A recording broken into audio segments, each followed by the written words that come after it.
Hello everyone! In this video, we will be performing the compressive strength for concrete cylinders.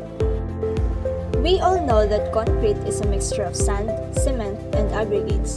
The strength of the concrete depends upon many factors like individual compressive strength of its cement, sand, and aggregates, quality of materials used, air entrainment, mix proportions, water-cement ratio, curing methods, and temperature effects.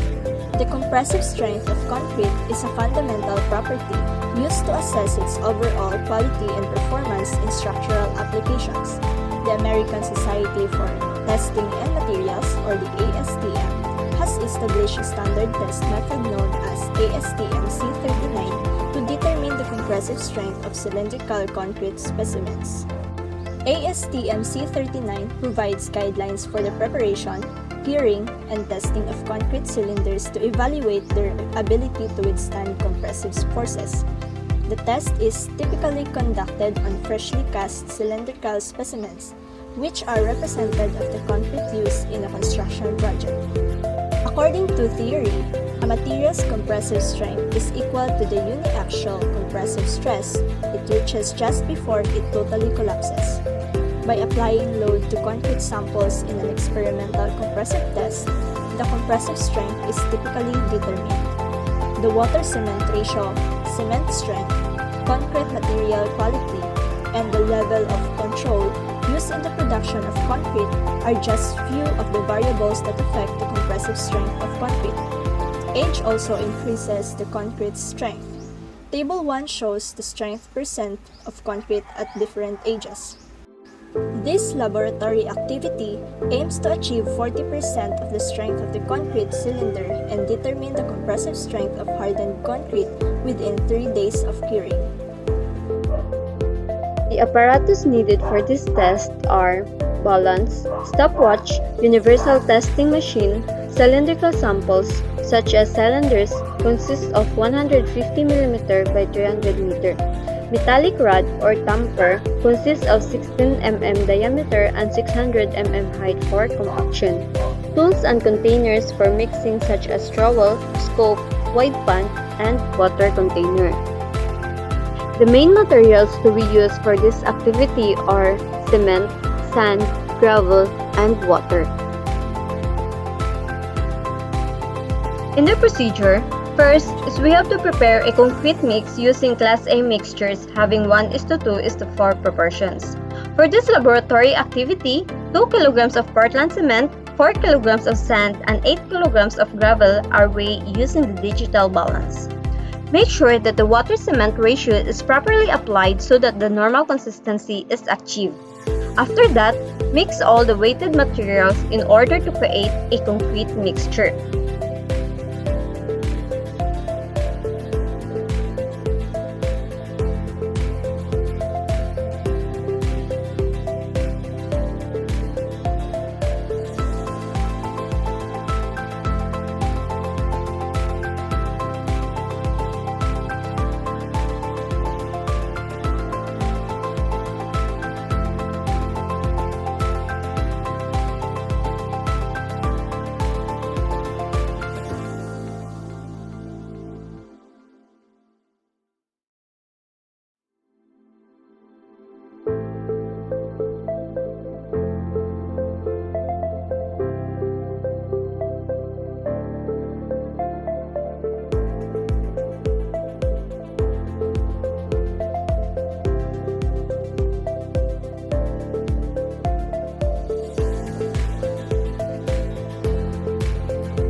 Then, prepare the cylinder molder and make sure that it is clean and evenly greased with oil.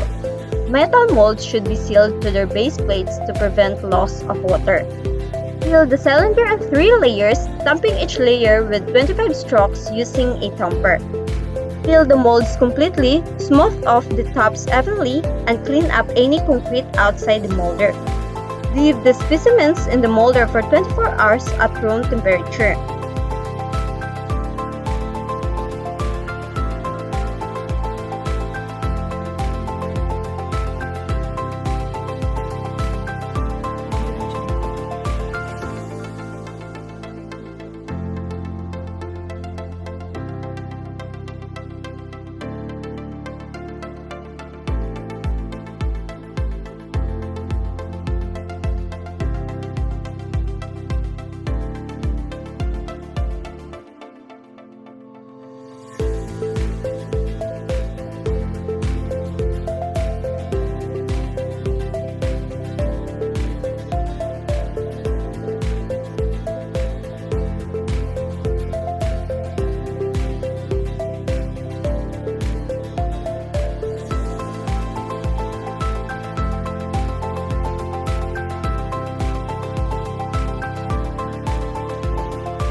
After that, open the molds and immerse the concrete cylinder in the water for different curing periods.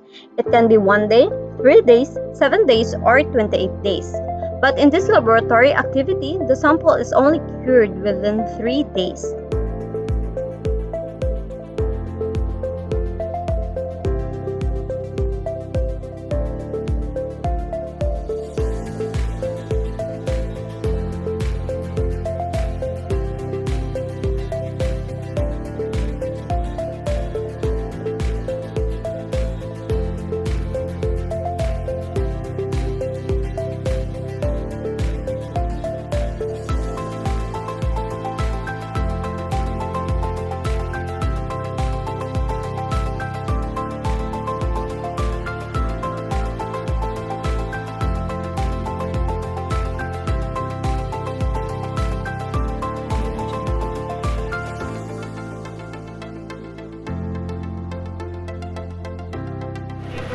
Mag-clearbomb.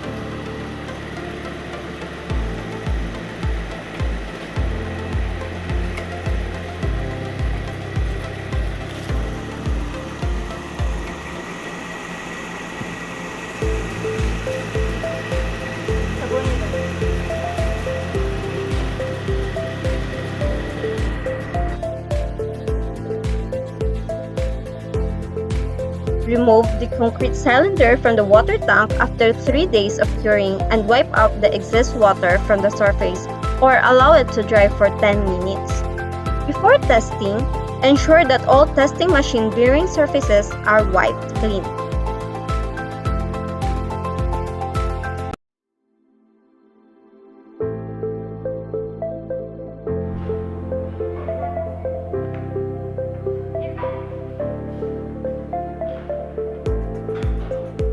Carefully center the concrete cylinder on the low plate and ensure that the load will be applied to two opposite cast faces of the sample.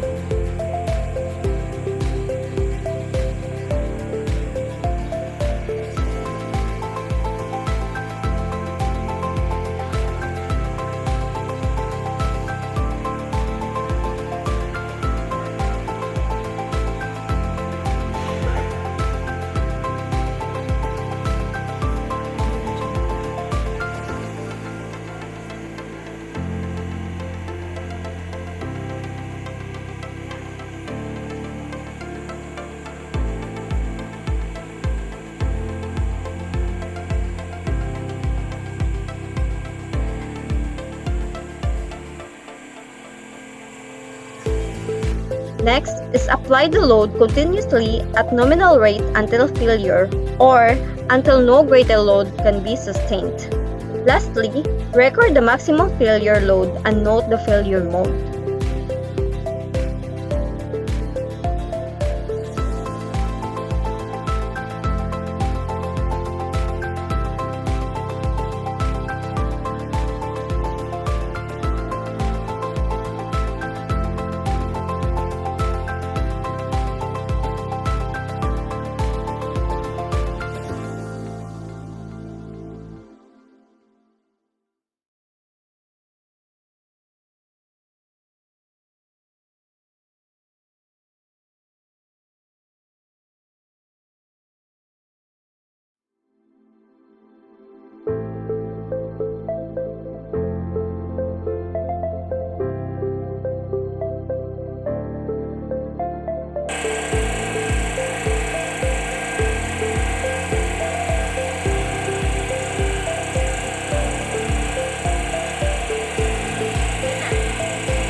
The standard specifications or limit of the required compressive strength of the concrete cylinder must be 20.7 megapascal or 3000 psi minimum.